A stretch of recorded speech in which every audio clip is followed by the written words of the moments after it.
जय श्रीराम मित्रांनो, आज मोतीनगरमधील गांधी उद्यानच्या जय हिंद चौकातील आपण श्री केसरीनंदन हनुमान मंदिराचे दर्शन करणार आहोत। आपण आजूबाजूचा जो एरिया आहे या पद्धतीचा एरिया आहे, आपण पाहू शकता। नवीन कॉम्प्लेक्स ओपन होत आहे, केसरीनंदन हनुमान मंदिर। तर चला आपण केसरीनंदन हनुमान मंदिराचे दर्शन करूया।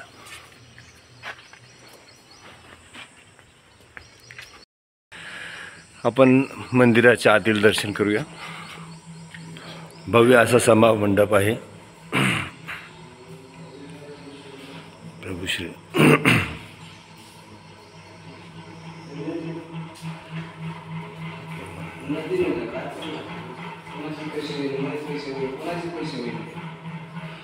हनुमान मंदिर,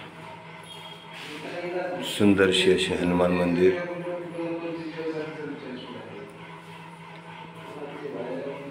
आपण पाहू शकता, चांदीची सुंदरशी अशी हनुमान मंदिर आहे। जागृत हनुमान मंदिर म्हणून प्रसिद्ध आहे। भारतीय नागरी सहकारी पतसंस्था यांनी दिलेले हनुमान चालीसाचे एक लाईटचे फ्लॅग्स। विठ्ठल रुक्माईचं मंदिर, हे प्रभू श्रीरामाचे दर्शन।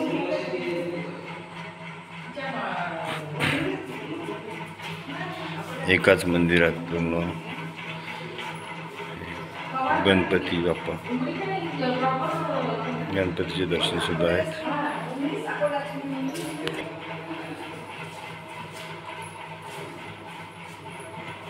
महादेवाचे मंदिर आहे, दर्शन झालं आहे। आपण येथील पुजारी जे आहेत जयकुमार रोकडे साहेब यांना थोडंसं आपण चर्चा करूया। दादा राम राम, हे आम्हाला थोडंसं एक मार्गदर्शन करा की हे मंदिर किती वर्ष पुराण आहे आणि याच्यात या मंदिराला कमीत कमी 60 वर्ष झाली। अच्छा, म्हणजे मंदिराला नाही, हां, मूर्ती पहिली पारच होता। अच्छा अच्छा, 10-20 वर्ष पार राहिला, आता मंदिराला बांधून 40 वर्ष झाली। अच्छा, याच्यामध्ये जवळपास सगळे आजूबाजूचे सर्व भक्तजन येतात। पहिले गार्डन होते, मस्त बगीचा होता। अच्छा, आता याची काहीच सोय नाही गार्डनची। अच्छा, बगीचा होता। म्हणजे तुमची अपेक्षा आहे की नगरपालिकेने याच्याकडे लक्ष द्यायला पाहिजे? हां, लक्ष द्यायला पाहिजे, पण काय ना आता वगैरे बसवली। मित्रांनो, एक बाजूलाच महादेवाची खूप सुंदरशी अशी मूर्ती पिंड आहे। आपण त्याचे सुद्धा दर्शन करूया। याची स्थापना आता झालेली आहे। अच्छा, या लतीफ साहेब आहेत ना, लतीफ साहेबांना पूर्ण केली। अच्छा, अध्यक्ष पळसकर आहे, रोहित मालपानी। अच्छा, अध्यक्ष पळसकर साहेब आहेत। ओके, बाकी बरेच चालेल समितीमध्ये।